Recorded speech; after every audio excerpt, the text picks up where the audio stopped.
Good morning, good afternoon, and good evening. Thank you for joining us for today's webinar, Delivering User Behavior Analytics at Apache Now, a new perspective on cybersecurity with Securonix and Cloudera. Today's webinar will have 3 sections: a higher level industry overview, followed by a deeper dive into Sniper. A Q&A portion will take place toward the end of today's webinar. To ask a question, just type it in the chat box at the lower left corner of your slide and submit. Your speakers for today's webinar are Rocky DeStefano, Cloudera's cybersecurity subject matter expert, and Derrick Harcey, Chief Architect of Securonix. I will now turn it over to Rocky.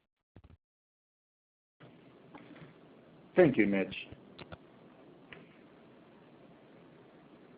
So we're going to talk about user behavior analytics based on Apache Hadoop, and we're going to walk through some of the use cases, personas, and then we'll get into a deep dive about how these analytics work and the power behind them.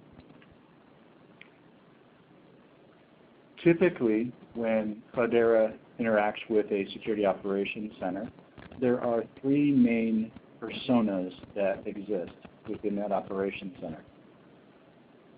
They can be a function of one person or multiple team members, but ideally we see these functions at least as being important to most security operations centers.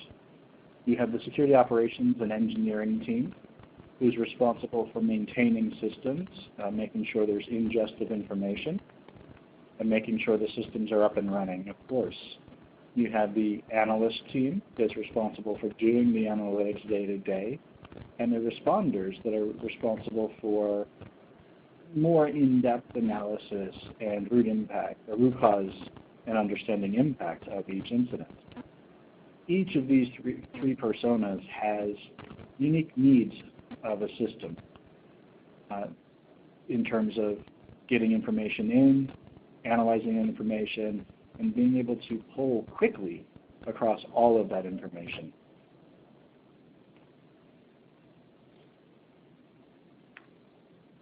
Let's talk a little bit about historically how things have worked for these organizations, and what we're proposing is a new baseline. I've been in the SIM world now since the late 90s and have seen it evolve over time. What was designed back in the late 90s and early 2000s in SIM is what is represented in the lower left-hand box here, legacy cyber solutions. These were built to scale to terabyte. They were built to really handle weeks, maybe a few months of information, and they were built to handle a certain type of data, structured data mostly, and built to handle certain types of analytics, whether that be basic correlation or search. And they perform those functions admirably. What we learned, though, is there's a lot more data that needs to be included. There's a lot more analytics, and there's a lot more time that has to be added in order for analytic teams to be able to function properly in today's world. Apache Hadoop-based cybersecurity solutions offer the extensibility to handle any type of data being inserted into the system, structured or unstructured or binary or beyond that. We're able to scale logically to handle any amount of data across any number of months or years to store that data. And it exposes a lot of different analytic functions that are possible, moving beyond just search and correlation, which is still possible, but into advanced statistics, advanced SQL statements, and even into machine learning algorithms that you can apply. And this can happen because it's in an Apache Hadoop world. You can leverage commercial off-the-shelf tools, you can leverage open source packages, and you can build your own applications on top of this in order to reach whatever functionality you're really looking for. This has reached critical scale over the last few years, so much so that there are now a majority of vendors that have started to leverage Apache Hadoop as the underpinnings to get the functionality and scale to meet the needs of their customer base. And you see that represented on the right-hand side of the screen, where we talk about 60% of the user and entity behavior analytic vendors using Cloudera's Apache Hadoop, as well as network traffic analyst vendors and even leading MSSP vendors have all turned to Cloudera's Apache Hadoop to underpin the future of their software platforms and their delivery capabilities. And the reason for that is we can bring in all types of information, whether it's technical indicators like all the logs or binary objects, as well as context from your environment, whether that be threat intelligence or other information about the environment, about the users, about the business in general, and analyze that information in multiple ways. That information comes in and can be stored in a relational format, a NoSQL format, a file system. We apply security controls to that. We can encrypt that information. We can do data lineage measurements on that information. And we certainly can apply different types of analytics, whether that's batch or streaming or search or SQL. And all of that information can now put into different analytic outputs, right? Whether those are behavior analytics, sentiment analytics, machine learning, anomaly detection, or simply providing operational insight as to what's going on, understanding outages, for example, things like that. So you have the full spectrum of analytic capabilities on top of a system that's perfectly scalable and able to leverage all of the information in your enterprise. So let's talk a little bit about all the information in your enterprise. When Cloudera speaks about enterprise visibility, we're really looking across 7 types of information at a minimum here. Network information, whether that's PCAP or flow or session metadata. User information, which we'll talk about more in just a moment. Endpoint information, your traditional logs, structured and unstructured. Applications from mobile to cloud to enterprise apps. Files and executables. And then context, like vulnerability or threat intel or business information about the systems, the users, the data itself, so that every analyst has the context of the entire environment for their analysis. Each one of these buckets of information can be a primary source for analysis, and the others can serve as context depending on the use case. But it's important to have access across all of these in order to really have true visibility and understand the impact of each incident as it occurs. Today's talk is about user behavior analytics and the types of use cases that it serves, and Securonics is going to walk through these use cases and some others to show you exactly how this functions in the real world. So you have detection use cases like data exfil or account takeovers or lateral movements, so very advanced use cases that are served by user and entity behavior analytics through Securonix. You can certainly gain context of incidents, so serving as a secondary source of information for something that may have been triggered elsewhere to understand the user or the entity and the true impact to a business. Is this the CFO, for example? Is this a key engineer? What is this data, this system, or this user really represent to the business? And then certainly you have operational insight to serve those needs, including review and certifications of account access and cleaning up rogue access privileges to help meet audit and compliance and generally health and well-being of your security infrastructure. So with that, I'm actually going to turn the conversation over to Derrick from Securonix. Securonix has repurposed their analytics on top of Cloudera Apache Hadoop and has achieved awesome scale and analytic flexibility to walk through what they're going to show you today. So Derrick, I'll hand it over to you now. Great. Thank you very much, Rocky. As Rocky mentioned, my name is Derrick Harcey, and I'm the Chief Architect at Securonix. I've been in the security industry for over 20 years, and we're very excited not only about our partnership with Cloudera, but also about the results that we've been able to achieve by looking at a next-generation security architecture built on top of Hadoop. So a little bit about Securonix before I continue. We are a pioneer in the user and entity behavioral analytics space. The company was founded in 2008, and we have many large, successful customers that are finding real threats and are using Securonix as the cornerstone of their security programs. I'm going to talk a little bit about the focus on what we call Sniper, which is our next generation security analytics platform today. Now, in terms of the flow of the discussion, I want to start with really describing an anatomy of a cyber attack.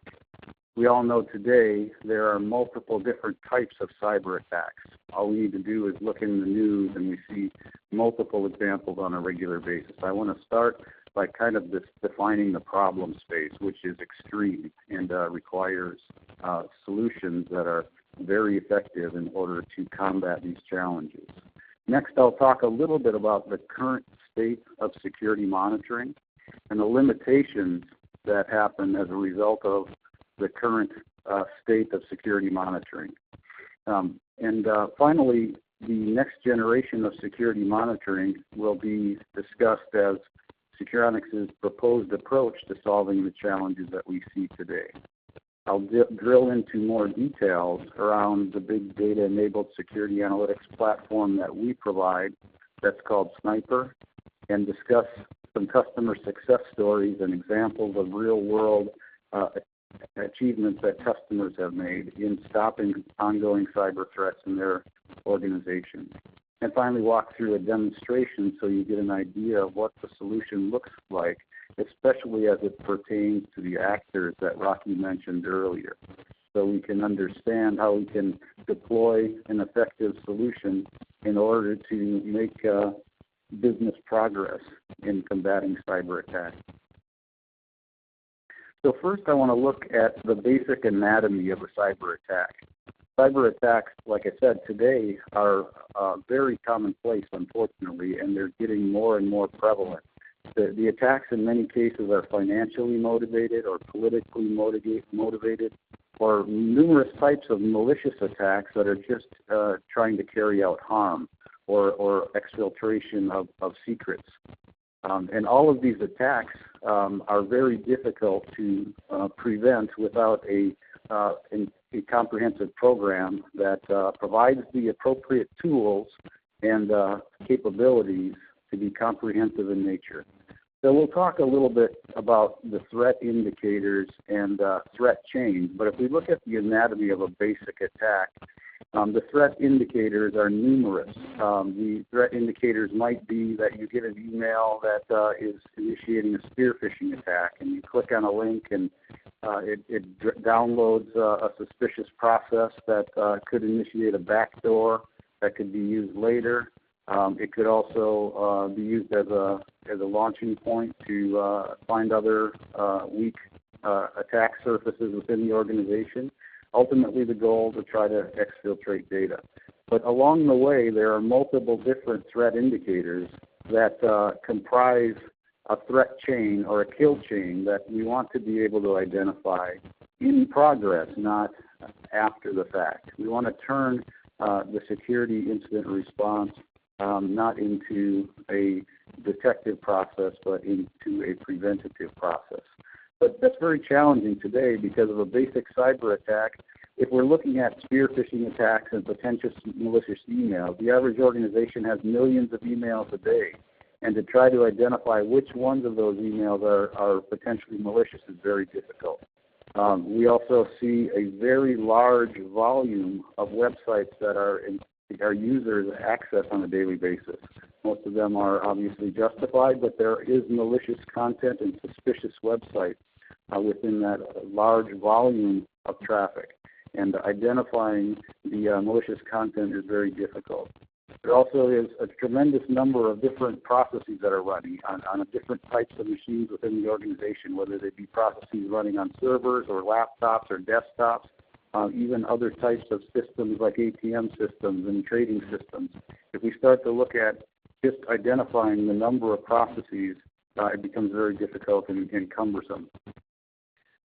Certainly the network traffic, just in terms of the volume of packets that are transmitted on a network on a regular basis, is very large, and the amount of data that is exfiltrated is also potentially very large.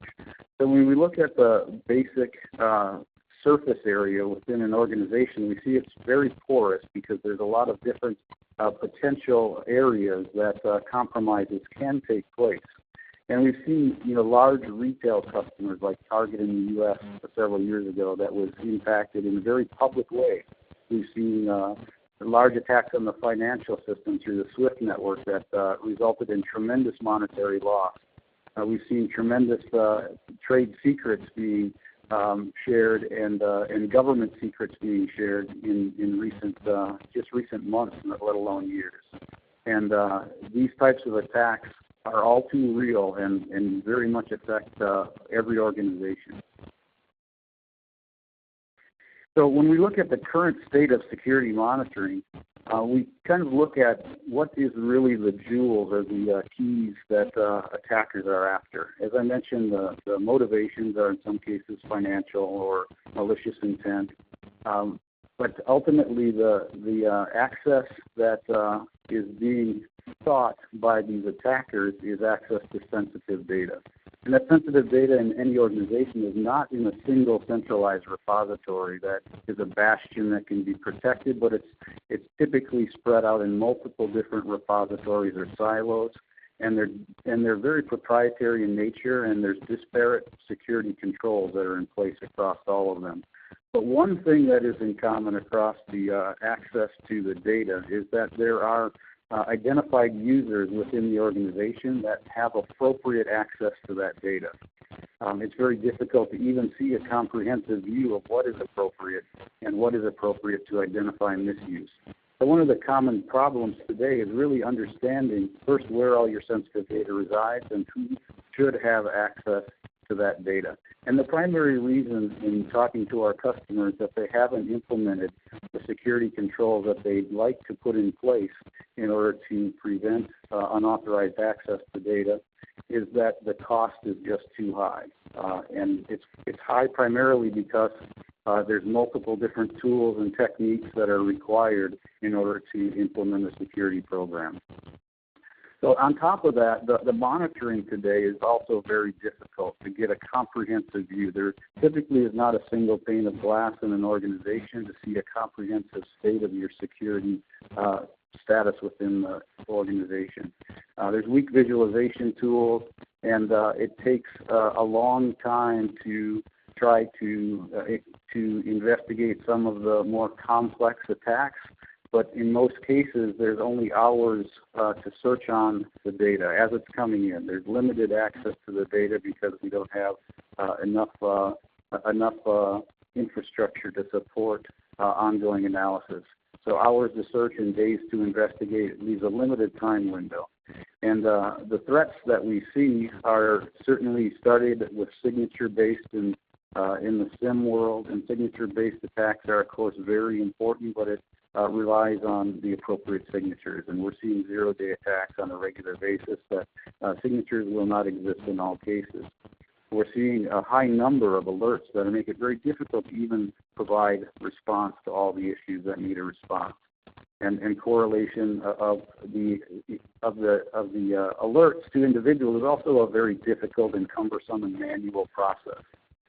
So ultimately, we need to look at the responsiveness within organizations, and it in many cases requires multiple different individuals across different lines of business using different tools to not only identify an attack, triage the attack, and identify a response system, and ultimately provide an action plan. It's very difficult and costly and time-consuming to respond to security events today.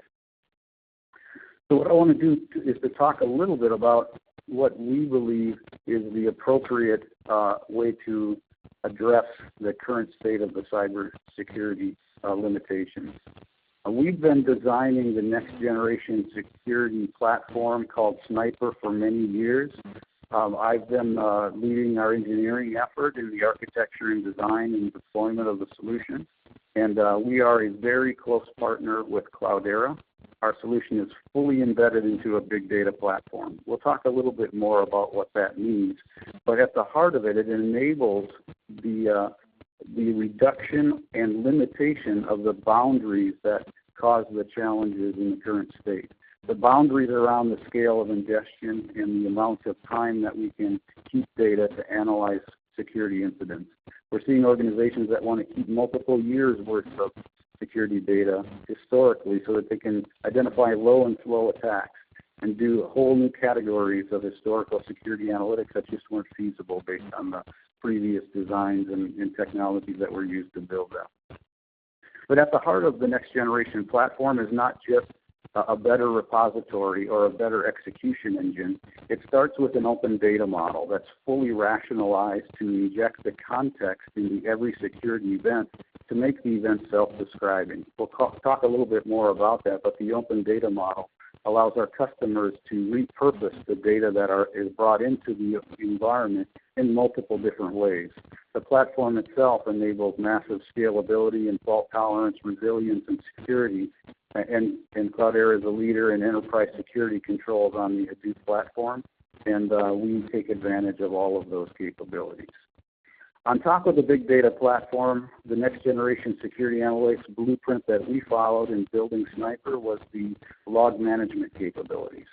We started in the space of being a user and entity behavioral analytics solution. As I mentioned before, we really are a pioneer in the space. We've been the longest vendor that has been focused on user and entity behavior analytics, and we have the richest threat indicators and threat detection techniques within our solution. All of those capabilities are part of the Sniper offering.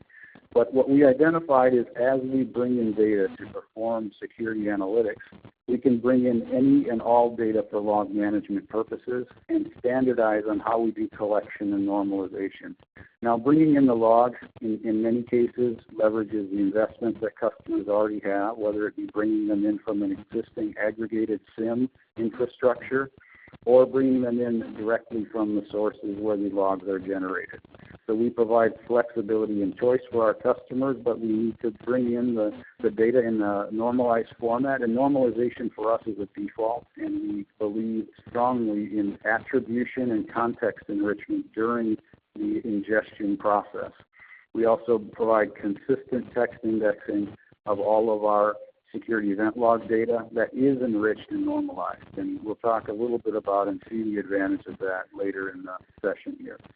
On top of the environment, once the data is accessible, we're providing advanced analytical techniques to allow us to do correlation of events to users, entities, network addresses, servers, as well as provide our behavior-based anomaly detection techniques and identify the risk score associated with different events that are coming in.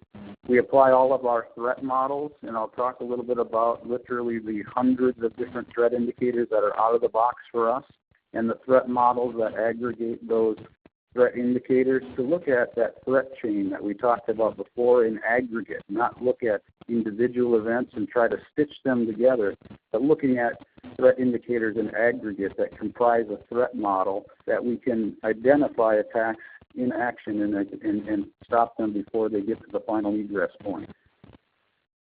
Also, on top of the advanced analytics and the threat detection techniques that we provide, the most important component for an organization is really to identify ways to respond to these threats. As I mentioned before, the current state of affairs is very difficult because there's multiple different lines of business and multiple tools involved in performing triage and incident response.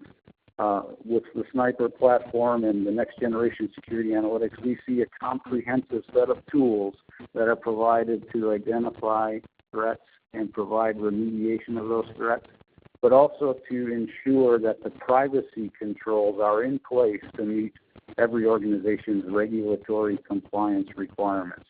When we're storing data in a consistent way, providing the appropriate and strong security controls, we can meet the regulatory compliance requirements of our organizations that are deploying the Securonix platform. So when I talk about Securonix Sniper, it really starts with the central theme of enabling a security data lake. The security data lake is enabled through our Hadoop implementation. We provide flexibility and choice for our customers that have already implemented an enterprise data hub through Cloudera can take advantage of their existing investment to deploy Sniper. We also, as I mentioned before, are an OEM of Cloudera and can provide a comprehensive solution to a customer that has not yet started down the path of Hadoop. So we can effectively provide a purpose-built solution that includes next-generation security analytics and the requisite Hadoop infrastructure of Cloudera. But ultimately, what we are able to do as a result of this platform is to scale the solution to petabytes, to provide this open data model for reuse of the security data across multiple different techniques. Many of our customers have advanced data sciences teams that want to enable their own algorithms on the security events as they're coming in a proprietary way. We enable that both in real time as well as in batch against the data that we store within the Hadoop infrastructure. We also obviously enable ingestion at scale. The platform allows us to grow and scale to meet the ingestion rates of our customers and allow us to, not as an afterthought, but to always normalize, correlate, enrich with context, and store the data. So when we look at the incident response side of the next generation security analytics platform, it really is providing a consistent way to identify threats and associate those threats with an entity. We don't want to leave it up to a manual triage process to identify that this IP address that was a suspicious process going to this external IP address was probably associated with this activity. We want to know that before the fact, and not only know that, but we want to embed that context at the moment in time that the event occurred to store that context forever with the event. That provides tremendous advantages that weren't possible in the past. Now, of course, the threat management techniques is critical, but ultimately the machine learning algorithms that we can provide, because we have this enriched, normalized state of security events, we can then apply our advanced machine learning algorithms and look for anomalies that identify threats, not just signature-based threats, but threats that are unusual behavior within an organization that is very, very risky and suspicious. Our threat models take advantage of the threat detection techniques that are leveraging behavioral analytics and machine learning. And ultimately, the engine also provides advanced monitoring, a single pane of glass to look at security events across the entire organization and provide advanced visualization and searching capabilities across that entire data set. So really, what is Sniper? As I mentioned before, we're a pioneer in the user and entity behavioral analytics space. And it starts with user and entity behavioral analytics. But as I mentioned before we can do our user and entity behavior analytics, we need to bring the log data in, we need to enrich the data and make it available. And we're doing that in a consistent and rationalized way to bring in all security event log data, enrich the data, and store it in a forensic way so that we can associate the context automatically with the event, not as an afterthought, and also provide an advanced foundation for fraud analytics. We'll talk about some uses of the platform in financial customers and other customers in the healthcare industry that are looking at fraud And all of this is in a consistent, rationalized platform. We don't store some of our data in one format, other data in another format. We don't require integration and synchronization. We have a single next-generation rationalized platform built on top of Hadoop. So again, Sniper is based on big data, our machine learning algorithms, and out-of-the-box capabilities around finding threats for both insider threat, cyber threat, and fraud within our customers. And the goal is to be able to bring in large volumes of data and meet our customers' requirements. And we're proud to see our customers very successful in implementing security programs that are finding real threats and stopping real threats with use of the Securonix tools. Now, we've been receiving a large number of awards. Most of the awards listed on this have been provided to us in the last 6 months, but we've been receiving awards on a continuous basis that are acknowledging the success that we're allowing our customers to realize with the Securonix tools. We also have recent patents that are awarded. We do have our own machine learning algorithms and threat detection techniques that are patented and part of the solution that doesn't require, cobbling together a Hadoop solution from multiple different libraries. We have a consistent, comprehensive solution built on top of Hadoop. We also have certifications by multiple different regulatory bodies and certification identifying the solution meets the highest levels of security stringency. So let's talk a little bit about how Sniper actually works. This is a diagram. It's a high-level pictorial view of the flow of data that comes into Sniper, and really it's an example of our data ingestion pipeline. We, as I mentioned before, do a consistent ingestion process. We have literally hundreds of connectors on the left-hand side that bring in data either directly from the sources of log data or indirectly through SIM systems, and we support all the common SIM systems, whether it be Splunk, ArcSight, etc. We support also direct integration with the log sources within organizations. As I mentioned, we have a connector library that's literally hundreds of connectors that we use for ingestion of data into the environment. Those connectors have been proven in production deployments over many years. Within the Sniper offering, those connectors are deployed onto an ingestion node that very rapidly brings the data into a high-speed message bus. Now, when we selected the deployment architecture for Sniper, we very carefully chose the technologies within the Hadoop ecosystem that would be ideal for a next-generation security analytics platform. Those technologies are ideal because they're mature and they're able to be deployed by our customers, and they're also able to meet the requirements that we have. There are literally hundreds of competing technologies in the Hadoop ecosystem, and what we wanted to provide is a solution that not only met the requirements but also was deployable in a flexible way so our customers could be successful. And the first technology that we chose in our ingestion pipeline was the Kafka high-speed message bus. It literally can scale to millions of events per second, and we are very rapidly bringing data into the message bus, and from there, everything happens within the Hadoop ecosystem.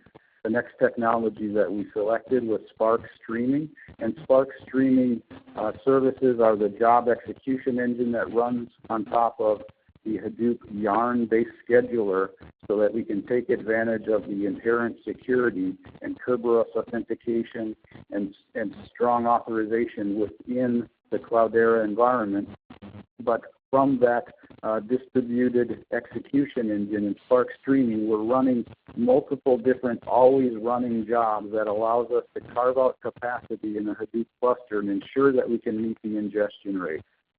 First, we're doing the super enrichment where we're bringing in the context, we're doing entity attribution, we're doing GUIP enrichment, we're doing threat intelligence checks, and we're also injecting additional lookup context within an organization, such as network maps that identify internal locations of of a global network deployment.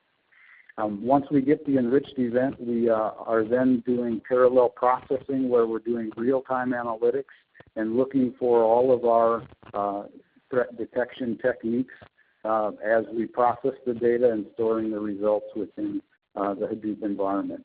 We store data in three different primary environments. We store data that is transactional in nature and changes on a regular basis, like the behavior profiles in HBase.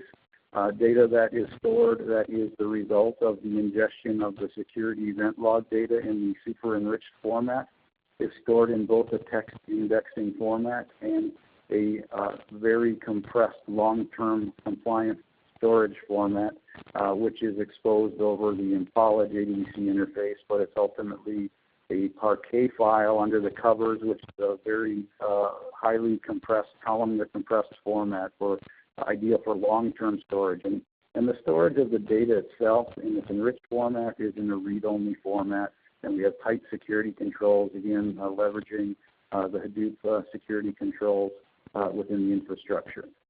But once the data is brought into the environment and stored within the environment, the threats are obviously found and stored also within the environment. We then provide the tools within Sniper to prioritize the threats that were found in the organization, provide the dashboards that allow us to take action on those threats. The action might be investigation, or it might be opening a formal case in a case management system. But then ultimately, in addition to finding threats and providing tools to respond to those threats, the real exciting piece of Sniper is that we now have a consistent, rationalized format for all of our security event log data that we can use for visualization and searching to identify emerging threats within the organization, so we can start to put in place controls that we are not even aware are required today because we are not able to see the anomalies that are emerging within an organization.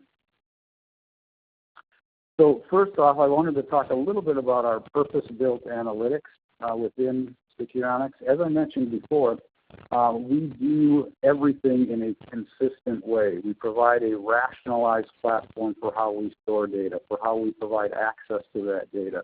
But it really starts with purpose-built analytics, and in order to provide those analytics, we first run through our entity correlation and enrichment process, and we establish all the context with a security event that makes the event self-describing. This is tremendously important because of the fact that we're not doing this as an afterthought, but we're doing it as a default for all security events. We make it easy for this injection of context to happen at the point of ingestion, and therefore we don't need to do correlation or merging of data sets or modifying the data after it's been brought in. So it's very important to us that we bring the data in a usable format so that all of our out-of-the-box analytics will be successful immediately. Also, in terms of just establishing the context and doing attribution and making sure we know if there's known threats and we associate the network data with the events and so on, what we then want to do is, now that we have this context, we want to start to look for patterns. And one of the primary areas that we use to look for patterns is by doing peer grouping. We can automatically establish peer groups dynamically within an organization to identify individuals as part of a peer group dynamically based on job function or location or any other context that is a relevant indicator of similar peer groups. I'll talk a little bit about some of the advanced implementation of the Securonix technologies, but things like if I want to group all ATM machines as a peer group, if one of the ATM machines is behaving differently than the others, it's a highly suspicious scenario that I need to look into. So peer groups can be individuals, they can be entities, they can be servers, they can be machine types, network addresses, but the establishment of dynamic peer groups allow us to compare an individual to other groupings that are similar to that individual. And we also look at rare events. So whether it be something that is a rare process or a rare financial transaction that might indicate fraud, If something is rare, it's something that needs to provide just as much scrutiny as something that is a spike in volume. But ultimately what we want to do is look at behavioral profiling of the entities to understand first what the baseline is. And it takes time to establish a baseline because we need multiple data points. But once we establish the baseline, we can then start to look for outliers. And the baseline can be the entity compared to itself and its past activities, or it can be the entity compared to its peer groups. And an entity can belong to many different peer groups. Also, we look for beaconing patterns or robotic behavior that could indicate command and control happening as a result of a suspicious process, so that might have landed because of a spear phishing attack. But we look for repeated patterns that indicate a potential issue. Also, we're looking at dynamically generated algorithms and suspicious domains that get formed that indicate that there might be something strange happening because we're seeing access to or from domains, DNS domains that are being created literally in seconds from when the event occurs. Now, a part of the Securonix platform is not just providing a platform, but the real business value that our customers have been receiving for many years is because of the fact that we have packaged applications that allow them to very rapidly deploy the solution to meet their security program goals. We really have categories of packaged applications that focus on insider threat, looking at data exfiltration, privilege account misuse, potential sabotage, and snooping. I'll talk in more detail about some examples, but then we look at the category of packaged applications on cyber threat. We look at malicious traffic and lateral movement, taking over of accounts, DNS suspicious traffic. We look at cloud security. We have connectors and integration with cloud security where we can look at suspicious behavior within cloud applications. We can look at potential sabotage of the infrastructure. Within the fraud category, we can look at retail, banking, ATM, trade surveillance, manufacturing, and also healthcare. Identity and access, we have, because we have the ability to not only see the user data, see the access data, we also have the ability to correlate that with what they actually did. So we can see what activities were actually taking place on individuals, and that helps identify appropriate use of credentials that are provided to an individual. If somebody has credentials that they've never used, they may not need it. If they have something that they rarely use, but there was a spike in activity, it could be a very suspicious event because of an account takeover. So I want to speak briefly about a couple of customer success examples. A large healthcare customer is using the Securonix solution to prevent patient snooping and neighbor snooping and VIP snooping of patient healthcare records. So patient healthcare records are obviously very sensitive and private documents that there's malicious intent to snoop into that data, and using the detection techniques for anomalous access is what the focus is there. Also, a large financial institution is focused on privileged account protection, because the privileged accounts really have the key to the kingdom. Focusing more scrutiny on privileged accounts allows us to ensure that those accounts are accessed appropriately, not from suspicious locations and not from suspicious times of day or locations. Another example is a federal contractor that's looking at insider threat protection to ensure that based on all the potential egress points that we're not seeing any exfiltration of data, to ensure that unauthorized access isn't being implemented. And then another example is a top retailer that's looking at point-of-sale protection and looking at suspicious anomalous processes and network transactions that would indicate compromise of the actual point-of-sale system as the entity in the analysis. So these are examples of the focus areas of some customers, and in all of these examples, they have found real security incidents that were identified through the Securonix solution that they were able to take action on. Now, a few key takeaways for the overview of the next generation security analytics platform is the Securonix solution is very mature and a market leader in the algorithms that we provide. We provide out-of-the-box threat models that can be deployed within weeks, not months or years, to provide real success within a customer's organization. We're very carefully designed to work with your existing infrastructure and provide the ability to scale based on the Hadoop-based platform. We also have, as I mentioned, lots of connectors that allow us to bring in data from all of your data sources, and our threat detection techniques allow us to ensure that the threats that we identify are real threats. And part of the reason that our solution is so mature is that we are not only providing packaged threat indicators, but we're also receiving them back from the community. We have community contributors to our threat exchange that allow us to get new threat indicators, package them up. We have a team of data scientists that makes those new threat indicators available on a regular basis through our threat model exchange. So with that, I want to get into a brief demonstration and give you some visual indicators of what the Securonix solution provides in the real world. And I certainly would recommend that anybody that wants a deeper dive and a customized demonstration contact Securonix either through our website or LinkedIn or through one of your Cloudera counterparts. But first off, let me show an example of how a security analyst would log in the morning to the Securonix Sniper platform and identify what's really happening today within my organization and my sphere of control. And what we see here is that one of the users, Kevin Milton, has been associated with a very high level of risk. The risk score in this individual is 662.6. That's an aggregate risk, and we can see the individual risk indicators.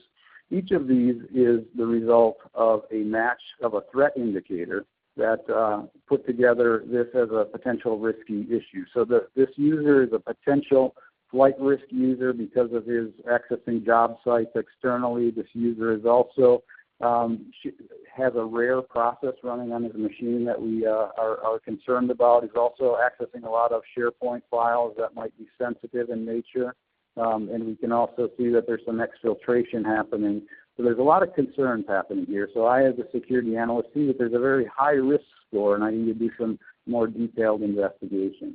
So if I look into the details of this user, I can see that there's events associated with this user. We can see not only the policy that was violated, but the exact event, the source event that caused that violation. In this case, we see many of them. So what we want to do is really look in deeper and do some linkage analysis on this user. So we want to provide the visualization tools that we can take and look at Kevin Milton's access. In this case, we see Kevin Milton was associated with an email gateway account, and we see a lot of different email documents that were sent through that email gateway. So a tremendous amount of exfiltration or egress through email, but we want to compare this user to another user that's in the same job title as Kevin Milton. So B King on the right-hand side is another account that we're comparing the documents that he has also shared, because many of the documents may be susceptible to sharing with partners as part of the job function. But as we can see, there's a lot of documents that are in common. There's also a lot that are not in common. So this is not giving me a clear indication, but now we can start to look for, where were those documents sent? We can look at a network map of the source and destination of different network event traffic. So again, we provide the visualization tools for an analyst to make a more informed decision. And ultimately, he comes back to the individual and takes action through the threat management capabilities. The action might be we want to launch a formal case in the case management system, or mark it as not a concern if we've identified it's not an issue. In addition, we provide the hunter, the security hunter, the tools to go and analyze security events that are stored within the environment that might indicate potential threats. We can see activities that are happening over time, and we can see not only the events themselves, but if we look at the bottom of the highlighted section, we see that the raw event is stored in a pipe-to-limited format, but then the normalized event identified the geolocation attributes, it identified all the HR information, and this HR information is a point-in-time snapshot when the event occurred. So if the user changed job functions, or if his employment status went from from active to retired. We would identify the appropriate state at the time the event occurred. And these tools ultimately allow us to then do visualization to look for patterns of who was the most, who was the highest user of exfiltration within the email gateway, for example, and then we can start looking at trends within that subset and do some advanced stacked visualization techniques. Now, I, as a security analyst who's a hunter, have identified some suspicious activity that I want to create a dashboard for ongoing analysis. So I don't need to do a search every time. I simply create a dashboard and save that dashboard for my own view into a potential emerging security threat within the organization. And then I can provide techniques for managing that threat as formalized threat detection capabilities. So with that said, I want to turn it back over to the host and open it up for questions. Great, thanks, Derrick. So once again, if you have a question, please type it into the chat box on the lower left side and press submit. And we have time to answer a couple questions.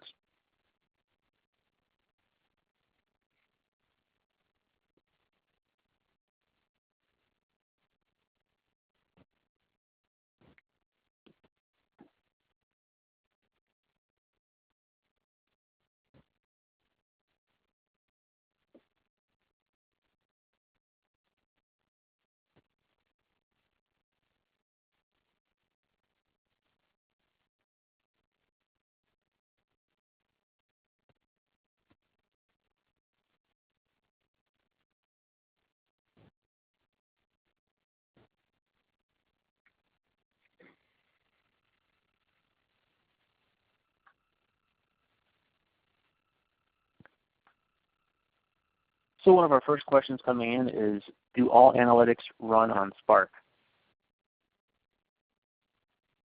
So yeah, that's a good question. As I mentioned before, we do provide our own packaged analytics, and we create all of our analytics in the Spark jobs that we deploy as part of the Securonix offering, and all of our jobs are written in Java consequently. Not that that matters as much, but they are running within Spark. Now, these analytics are fully integrated into the solution, so don't require any customization or tuning other than the configuration of the threat detection techniques that we want to associate with each of the event sources. Now, as I mentioned earlier, though, one other point I want to make is that the open data model that we expose allows our customers to run their own algorithms on the data, and they can run that by in real time reading off of the Kafka topic that's coming in, provided we give them the security controls, of course, to access that and process the data in real time, or they can run the data in batch against the data that's stored in Impala. So we provide multiple different ways to access the data, both in real time and in batch, but for our out-of-the-box analytics, we are running them within Spark jobs. Great. And you provide API that could be consumed by in-house built apps? Yes, absolutely. As I mentioned, the primary API is through Cloudera's Impala, which is a JDBC interface for applications to access that data. Can you share any examples of prediction? Yeah, so I showed briefly the chart on the analytical techniques, but really the prediction is around looking at the behavioral anomalies. Prediction includes many different facets, of course, but one of them is establishing a baseline and identifying any outliers and constantly adjusting that baseline. So, for example, if I was to send out 10 emails a day on a regular basis last week, this week I send out 11, next week I send out 12, the baseline will be adjusted over time. But the way that we ensure that we can identify if there's any threats occurring within the organization so that an individual can't game the behavioral algorithms is we also compare that individual to their peers. So we can see any suspicious behavior as not only the individual to themselves, but also the individual to their peers. And we look at indicators like prediction to boost their risk score, like is the user a flight risk because they received a poor performance report on their last HR evaluation. Has the user been subject to a disciplinary action, or are they leaving the organization in 2 weeks? And those indicators are all part of putting the user on a watch list that elevates their risk score to identify the ability to watch them more closely and potentially predict suspicious behavior. Many of the items that we saw on the dashboard were predictive in nature because they were identifying HR characteristics or context that elevated the user's risk score. Excellent. And we have time for about one more question, and that would just be, could you discuss the hardware requirements of your platform? Yes, absolutely. I'm in charge of all of our deployment recommendations and guidance, and we have an approach to sizing that's based on 2 different dimensions. The dimensions on the scale of ingestion. As I mentioned, we're using Spark streaming jobs that are carving up capacity. So based on the scale of ingestion, the number of events per second that we need to ingest, we translate into a corresponding CPU and memory footprint that's required in the Yarn execution engines or containers in aggregate across the cluster that we need to ensure are always available. So the smallest deployment recommendation that we have, because of the fact that we need to have full redundancy in all the components, is a 10-node cluster. We go beyond that for any deployment to look at the ingestion rate as the first dimension, the second dimension being the retention window. If the retention window is 7 years, obviously we need a lot more data nodes within the Hadoop environment. If the retention window is only 6 months, obviously a lot less. So we look at those dimensions of CPU and memory required for the Yarn scheduler. We also have a minimum footprint because of the requirements for ensuring high availability of a production deployment. And then we can grow through our sizing algorithms to meet any customer size based on their ingestion requirements. So again, a 10-node cluster is the smallest, but an average size deployment for our customers is going to be beyond 25 to 30 nodes, again, depending upon those dimensions that I mentioned earlier. In some cases, it could be larger. We have some federal contractors that are looking at a 7-year retention window. And what's driving the node count is really the retention window and the density of the data nodes themselves. Great. And we are unfortunately out of time for today. If you have additional questions, you're encouraged to reach out to Derrick or Rocky. Their contact information is on the screen. On behalf of Cloudera and Securonix, I'd like to thank everyone for joining us today, and we hope you have a great day.